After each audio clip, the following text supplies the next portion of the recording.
Hey everyone, welcome back to Ability Wars University. Today we'll be going over Spring. Spring I think is the ability with the highest skill ceiling, maybe Brick Battler. Spring has really good techs and I'll be showing you them. The techs are on screen and here are the timestamps. Let's begin. Firstly, by starting off, you need to learn how to play Spring the right way. What I mean by the right way is I'll put some footage on screen. Don't play Spring like this. If you're just walking up to people, pressing E and Q, waiting for your cooldowns, punching them occasionally, you're heavily limiting yourself. I'm sorry to say it. It's okay to do this depending on the situation, but don't always do this. You're just wasting Spring's potential, and at that point, just go play Brick Battler or something else.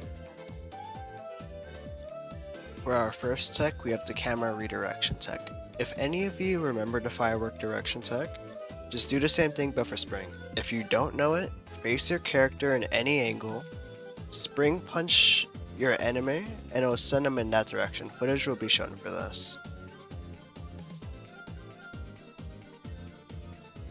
Our next tech is the drift tech. You use your Spring glove to boost sending you forward and use the seat emote and you'll drag along the floor. You can punch while sitting, you'll end up punching someone into a combo. This tech's pretty good. Our next tech, this is a branch off from the drift tech. Basically, while going towards your enemy, you can combine this tech with the redirection tech and make it a hard to dodge combo starter. If you don't want to do that, you can boost with one glove and hit them with the other for some damage. Blender is a variation of the redirection tech. Basically, punch them, redirect them back to you, punch and do it again and again. This tech requires your spring heat to be low though. If you don't know what spring heat is, I'll put the description on the screen, you can read it.